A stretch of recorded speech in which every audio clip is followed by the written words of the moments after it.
পবিত্র ঈদুল আজহায় মুক্তি পাওয়া ঈদের ছবি তুফান প্রথম দিন থেকে দর্শকের আগ্রহের শীর্ষে রয়েছে।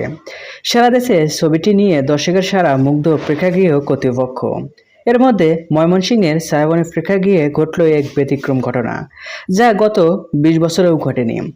গত মঙ্গলবার রাত 12টার তুফান সিনেমার বিশেষ প্রদর্শনী চালু করতে বাধ্য হয়েছে প্রেক্ষাগৃহে কর্তৃপক্ষ। প্রথম আলোকে খবরটি নিশ্চিত করেছেন এই প্রেক্ষাগৃহের বুকিং কর্মকর্তা মোহাম্মদ কামাল হোসেন। বাংলাদেশি চলচ্চিত্রের ব্যবসা যখন রমরমা সময় পার করেছে, তখন এমন খবর হরহামেশাই পাওয়া যেত।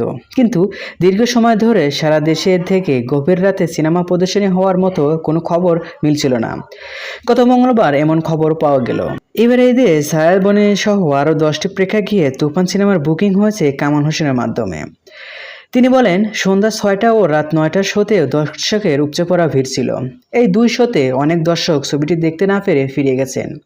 আবার অনেক স্থানীয় দর্শক অপেক্ষা করেছিলেন যে করেই হোক ছবিটি তারা দেখবেনই। পুলিশ এনেও লোকজন সরাতে পারেনি। স্থানীয় লোকজনেরা কোনোভাবে সরানো যাচ্ছিল না, তারা সিনেমা দেখবেই। এদিকে সারাদিন দর্শকের ভিড় সামাল দিতে আমাদের কর্মচারীও ক্লান্ত হয়ে পড়েছিলেন। তাই আমরা প্রথমে সিদ্ধান্ত নেইনি যে রাত 12টা থেকে 3টা শো চালাবো। স্থানীয় লোকজন ও প্রশাসনের অনুরোধে একটা শো দিতে হয়, তাদেরই দেখায়। বাধ্য হয়ে 12টা থেকে 3টা শো চালু করতে হয়। জানা গেছে, ছায়াবনী প্রেক্ষাগৃহে দর্শক ধারণ ক্ষমতা 900। তবে ঈদের প্রতিটা দিন তারা 1000 দর্শকের দেখার ব্যবস্থা করেছে বলে জানান কামাল হোসেন।